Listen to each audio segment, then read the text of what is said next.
Oke, semuanya selamat sore ya. Sekarang kita buat konsep yang sedikit berbeda ya. Jadi kita buat untuk di konten kali ini kita pakai konsep vertikal ya.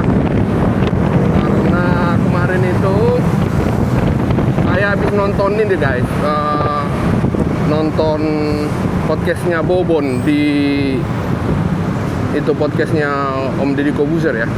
Jadi di situ dia bercerita kontennya itu sudah tidak ini ya, nggak sepadan lagi apa yang didapatkan dengan apa yang sudah dikeluarkan. Gitu. Jadi ada ketidaksesuaian antara pengeluaran dan pemasukan. Sebelumnya saya juga nonton podcast yang sama di Om Deddy Kobuzer ya. Itu juga ada channel yang makan-makan itu. Saya lupa namanya, nanti saya taruh di itulah di video. Jadi konsepnya sama, permasalahannya itu sama. Ada ketidaksepadanan antara pengeluaran dan pendapatan dari YouTube. Jadi kesimpulan yang saya ambil adalah memang untuk menjadi YouTuber itu atau konten kreator yang bergerak di bidang YouTube, main video panjang itu kayak seperti biasa kita lakukan ya, video horizontal panjang gitu, durasi di atas 10 menit, rata-rata di bawah 40 menit ya. Memang itu sudah nggak relevan gitu, apa yang kita keluarkan, apa yang kita dapatkan, sama sekali tidak ada ininya tuh, kayak feedbacknya itu nggak sesuai gitu. Contoh, saya ambil video saya ya, kita sambil cerita-cerita nih, sambil teman-teman lihat ke atas ya, proyek LRT Pasir 1B ini.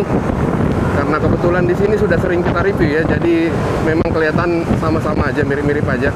Jadi saya bercerita-cerita aja biar teman juga jangan bosan ya, karena bahas ini melulu. Kembali ke topik si Bobon kemarin itu, yang di podcast itu. Memang apa yang kita kerjakan sama apa yang kita dapatkan dari AdSense YouTube itu memang nggak sejalan ya. Maksudnya kayaknya yang kita kerjakan itu capek banget, tapi kita cuma dihargai sedikit gitu. Sedangkan Bobon yang subscribernya hampir 18 juta ya, 18 juta bilang begitu gitu. Apalagi kita sebagai kreator atau YouTuber yang masih subscribernya kecil gitu. Apalagi kayak saya lah contohnya. Nah, pasti teman-teman bertanya, selama saya jalani gimana gitu, menurut pengalaman pribadi saya, bagaimana ininya, AdSense-nya, apakah potensial atau enggak. Jujur saya bilang, saya makin kesini itu karena udah ada subscribernya aja ya. Itu saya lihat video saya, kalau saya upload video tentang LRT ini ada penontonnya sekitar 1000 orang ya. Cuma itu yang buat saya masih betah ngerjain ini sebenarnya. Jujur kalau dari lubuk hati saya terdalam, kayaknya udah mau saya tinggalin ini. Kayaknya buat ke kerjaan lain gitu. Dan karena kebetulan juga, saya itu kan kerjanya di daerah Sunter. Pulang itu lewat sini gitu, karena saya ke Bekasi kan. Kalau misalnya saya disuruh datang ke sini hanya untuk nge-review ini, kayaknya berat gitu. Apalagi dengan peralatan yang saya pakai ya. Untuk teman-teman yang pemula, yang mau mulai main review proyek begini, paling tidak kayak saya ambil contoh ya, saya pakai alat itu untuk kamera utama. Ini yang saya pakai untuk main camnya atau kamera utamanya di helm, yang saya tempel di helm itu saya pakai DJI Osmo 5 Pro. DJI Osmo 5 Pro sama bracket sama memory card, apalagi memory card sekarang mahal banget guys. Ini kan harus kelasnya yang ini ya, yang saya pakai memory cardnya merek Lexar yang tipe Fly. Kalau di bawah itu speednya nggak bisa, karena ini kan memorinya speednya itu harus bisa menulis 4K 60 fps dan bitrate-nya tinggi. Jadi kalau misalnya kita pakai memori biasa, dia akan ada peringatan tuh, memori Anda lambat gitu. Jadi kayak kemarin memori aja, ini saya beli memorinya merek Lexar Fly yang 256, itu harganya hampir 800.000 untuk yang tipe ini. Jadi untuk kamera aja, kamera action cam ini saya itu sudah menghabiskan hampir, sama baterai bracket itu hampir 8 juta tuh untuk kamera doang ya. Nah, belum dengan drone-nya. Saya drone pakai DJI Flip. DJI Flip itu yang paket RCN3 satu baterai itu harganya 6 juta. 6 juta dulu saya beli. Cuman karena saya nggak puas dengan baterainya ya, baterai kan cepat habis tuh, bisa dibilang boros lah. Jadi saya beli docking sama baterainya. Itu saya hitung-hitung harga drone ini sekitar 13 jutaan. Sama memorinya yang 256 ya bisa sekitar 14 jutaan lah. Jadi dengan seperti itu aja yang saya keluarkan, penonton yang saya dapatkan untuk satu video ya, satu video ditonton 1000 sampai 2000 orang. Itu tahu nggak harganya yang saya dapatkan AdSense-nya? Itu cuma 8.000 rupiah, bayangin tuh. Padahal saya kalau dari kantor ke sini, saya sudah menghabiskan 1 liter Pertamax mungkin ya untuk motor NMAX ini. Jadi mungkin 10 atau 5 tahun atau 10 tahun yang kebelakangan banyak orang bercita-cita menjadi konten kreator. Lebih spesifiknya di kreator YouTube ya. Mungkin 5 tahun atau 10 tahun yang lalu orang masih bangga dengan cita-cita itu karena banyak dilihat orang yang sudah sukses dengan si YouTube-nya itu ya. Ini sambil teman-teman lihat proyek ini aja ya. Nah, kenyataannya sekarang karena mungkin kreatornya sudah terlalu banyak, duit dari YouTube juga udah semakin berkurang karena sudah semakin banyak kompetitornya kan, apalagi kompetitornya di TikTok itu. Ya mungkin bisa dibilang pendapatannya sudah jauh drastis gitu. Bayangkan aja, walaupun sudah sebesar itu, dan Om Deddy Kobuser bilang kemarin itu pendapatannya dari YouTube-nya sendiri itu aja sudah turun sampai 50% gitu.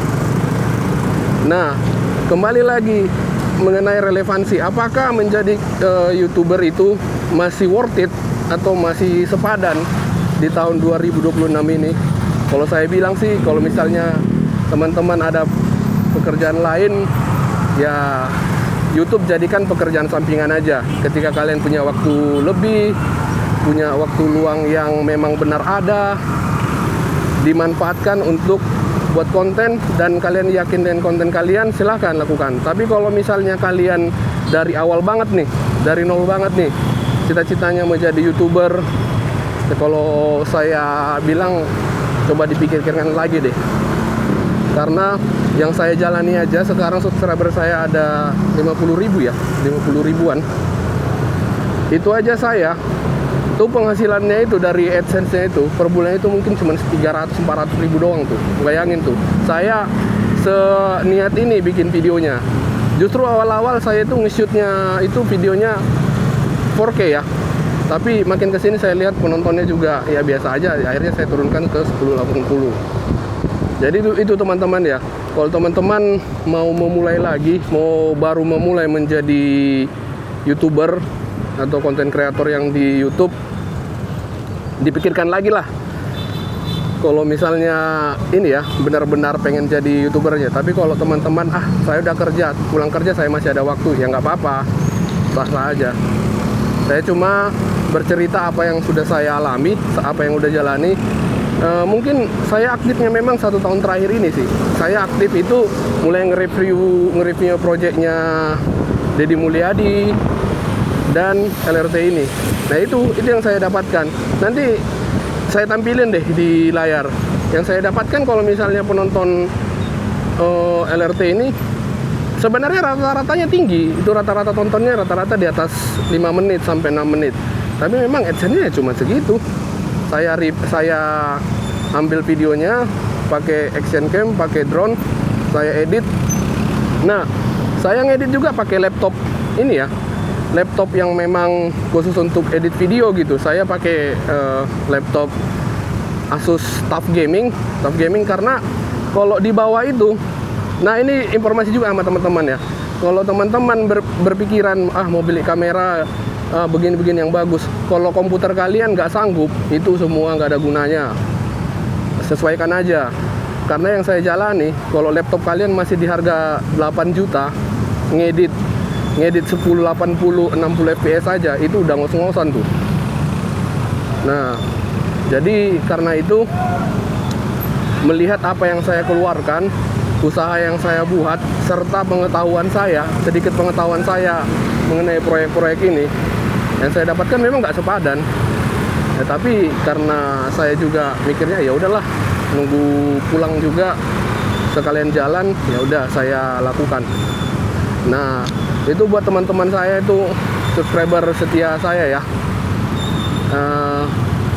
Berterima kasih ya buat kalian semua karena masih memberi dukungan gitu. Ya karena kalian sih, makanya saya masih betah ngelakuin ini. Kalau dipikir-pikir, apa yang saya dapatkan memang sangat-sangat ini ya, sangat-sangat gak sepadan lah capeknya. Belum lagi kalau misalnya resiko drone jatuh, Asian Cam jatuh, kan gak ada yang mau ganti. Saya sampai batuk nih ngomongnya. Ini semacam curhat aja ya. Oke, nggak terasa kita sudah sampai di sini teman-teman. Ini kita berada di proyek LRT fase 1B, yakni dari Velodrome menuju Manggarai. Kita coba lihat dari drone ya, biar kita bisa melihat dari atas dan mengupdate progres yang ada di sini. Oke, terima kasih sudah menonton ya. Terima kasih sudah menonton. Saksikan terus videonya ya.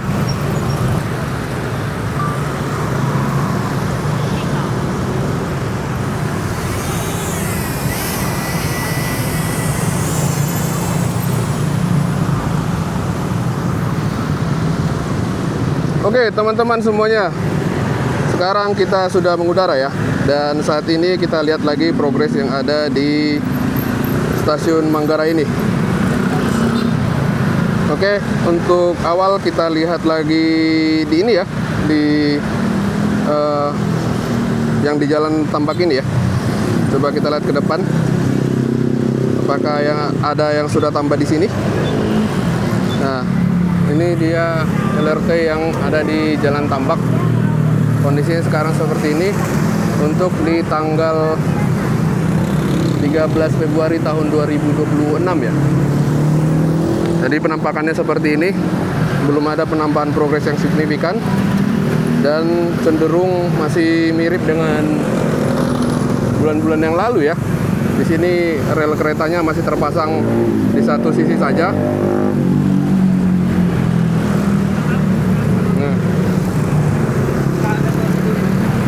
Begini penampakannya.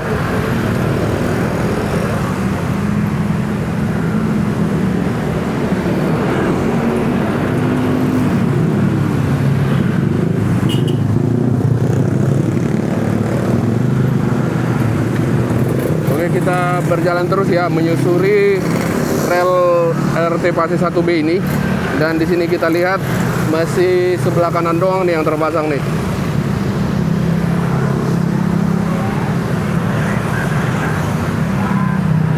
Jadi cenderung progresnya sama-sama aja ya teman-teman ya. Tapi yang di sebelah kiri ini bisa kita lihat untuk rel keretanya, untuk rel bajanya ini sudah digelar ya. Sudah digelar, jadi tinggal dipasang doang. Nah, posisi untuk stasiun Manggarainya juga bisa kita lihat di sini. Itu yang ada di depan kita itu ya.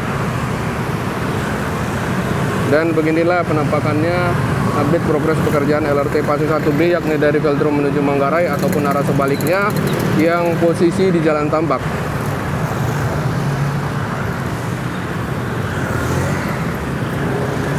Oke, berhubung karena sinyal drone sudah merah, kita balik lagi ke arah Manggarai ya.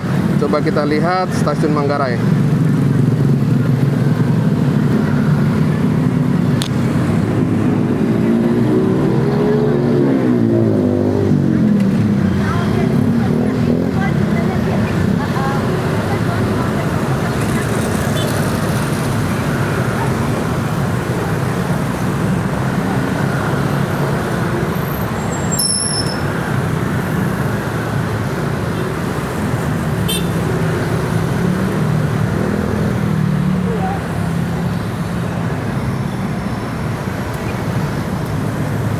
Oke, sekarang kita sudah berjalan menuju stasiun Manggarai ya.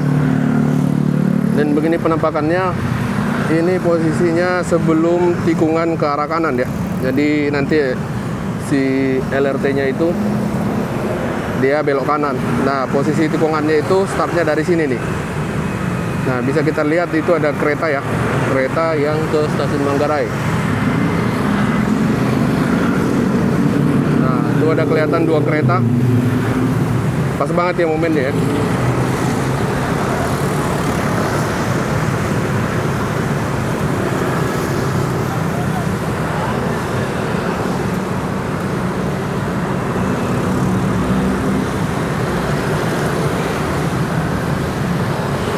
Jadi penampakannya seperti ini. Nah, ini dia girder atau kolom terakhir sebelum crossing di rel kereta ya.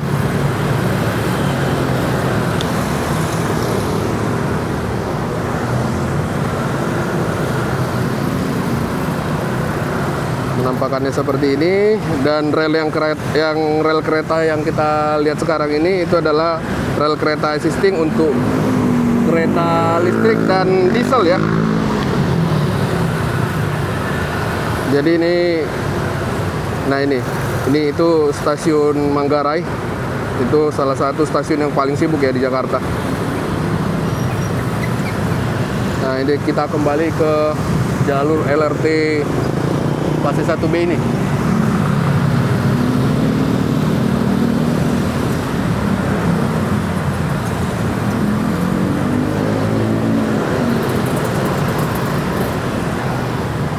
Oke, coba kita jalanin terus ya sampai ke stasiun Manggarainya. Nah, ini dia kita posisi ketika menyeberangi ini ya, rel kereta existing. Ini dia kolom yang baru. Ini udah hampir topnya ya. Bisa kita lihat di sini kolomnya udah semakin tinggi tuh. Kalau kita lihat sama proporsi kolom yang belakang itu udah hampir sama nih.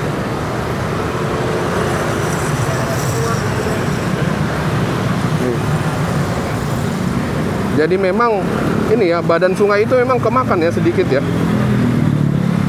2-3 meteran nih kemakannya. Jadi memang kalinya itu menyempit gitu.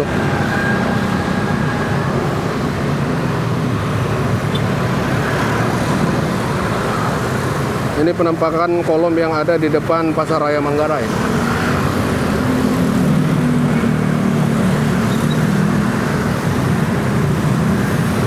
Nah, untuk lalu lintas sendiri dari Pasaraya Manggarai sudah semakin lancar ya.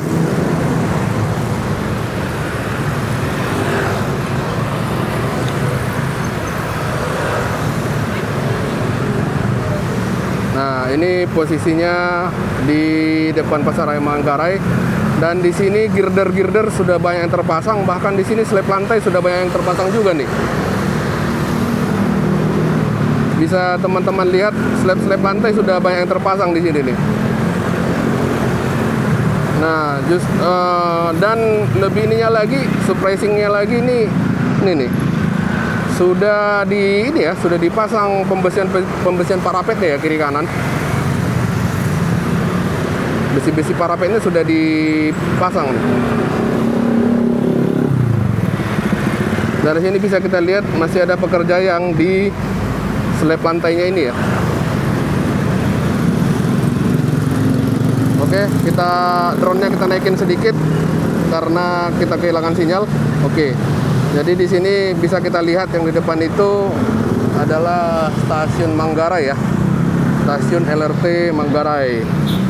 Penampakannya seperti ini untuk update pekerjaan di tanggal 13 Februari tahun 2026. Oke. Kita cek lagi ya. Kita konsentrasikan di kolom yang ini. Ini adalah kolom pertama atau kolom terakhir kalau kita dari stasiun Manggarai sebelum crossing rel kereta existing ini. Nah, di sini bisa kita lihat progresnya sudah ini banget ya, sudah masif banget ya. Tuh ada kereta. Jadi sekarang kondisinya seperti ini.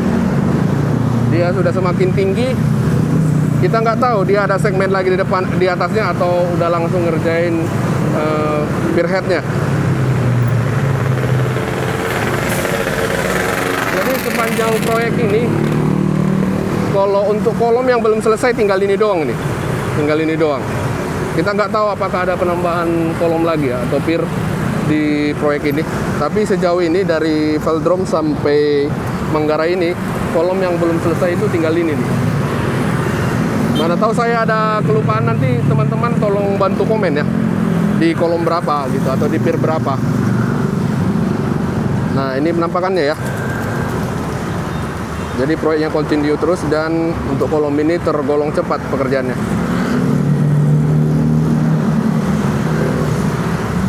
Oke, kita jalan lagi.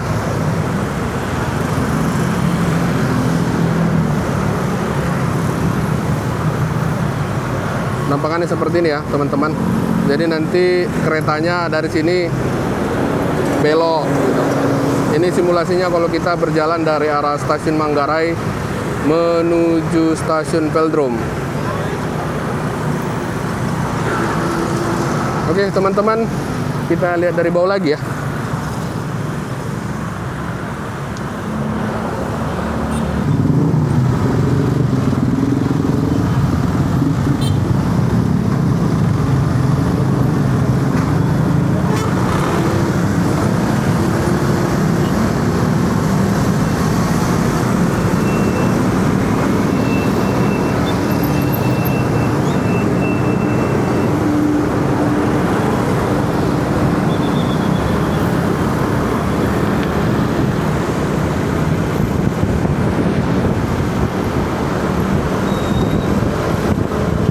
Oke guys, setelah akhirnya kita kembali lagi ke jalur ini, nah saya mau lanjut lagi ngobrol-ngobrolnya ya. Jadi karena melihat konten Bobon kemarin itu, ini kita sembari ngomong, kalian lihat aja ini ya, proyek LRT-nya ya. Karena di situ juga ada penambahan kayak itu, penambahan parapet. Progresnya sudah adalah penambahan yang minor-minor itu, kayak parapet dan sebagainya. Ini proses stretching ya, untuk girder beton ini dia proses stretching. Nah, kembali ke mengapa akhirnya saya memutuskan videonya vertikal, karena itu saya melihat dari Bobon, dia bikin konten sebagus itu, sebermanfaat itu buat orang lain, tetapi apresiasinya ya bisa dibilang dia kayak kerja ini ya, kayak kerja bakti gitu, kerja bakti nolong orang. Dan feedbacknya itu, atau apa yang dia keluarkan, apa yang dia dapatkan itu sama sekali tidak menutup gitu. Oleh karena itu akhirnya saya memutuskan saya perlu untuk merubah konsep juga, dengan harapan nanti video vertikal ini kan gampang nih dipotong-potong nih untuk jadi video short. Nanti bisa saya upload ke TikTok sama ke YouTube Short. Sebelumnya saya sudah buat juga tuh untuk short TikTok sama YouTube, tapi itu saya ambil videonya terpisah. Jadi saya ngambil video drone itu saya buat vertikal ya, jadi terpisah. Nah, dengan model seperti itu saya pikir-pikir, oh iya juga ya, saya ngambilnya jadi 2 kali gitu, drone-nya jadi bolak-balik 2 kali gitu, saya harus mengisi suara 2 kali juga gitu. Nah, akhirnya saya berpikir-pikir, akhirnya saya putuskan untuk lebih baik vertikal aja lah gitu, bisa gampang dilempar kemana-mana kan. Kalau mau buat short tinggal potong, kalau untuk TikTok tinggal potongan yang tadi itu di-upload ke TikTok lagi.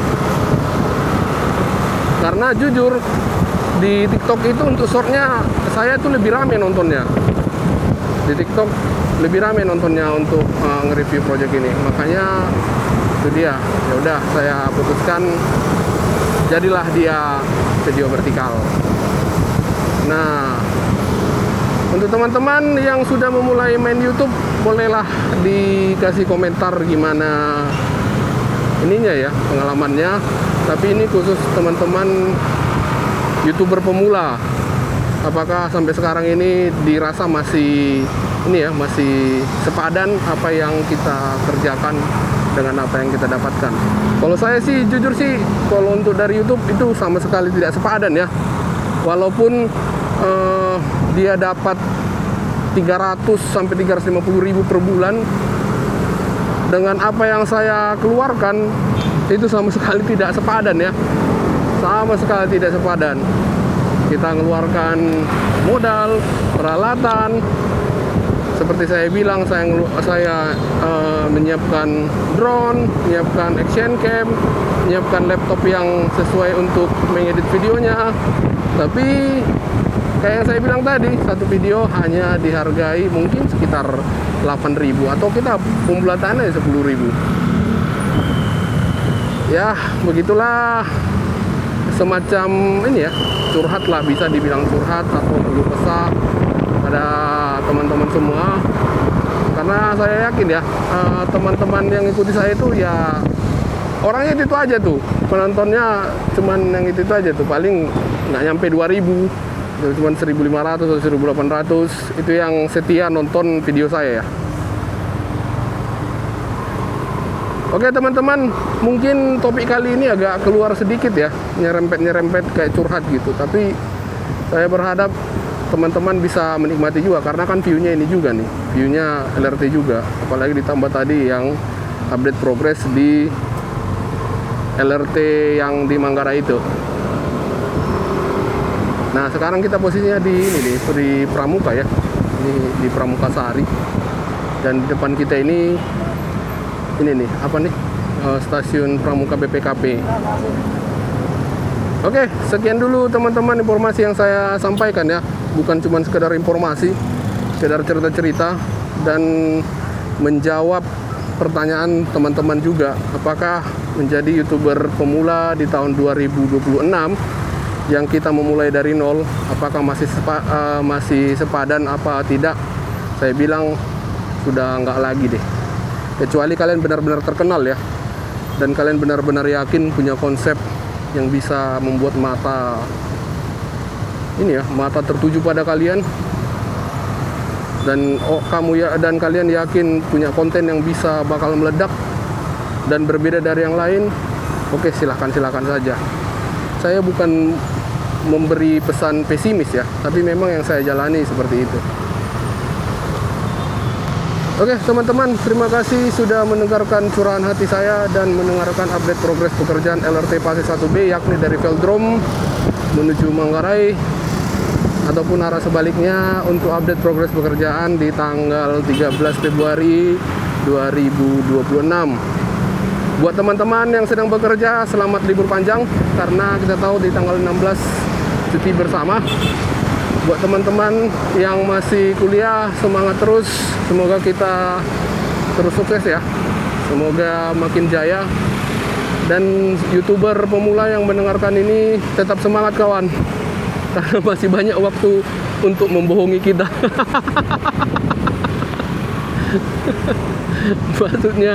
Maksudnya masih banyak waktu dari YouTube-nya untuk membuat kita tetap bekerja dengan penghasilan yang seperti ini.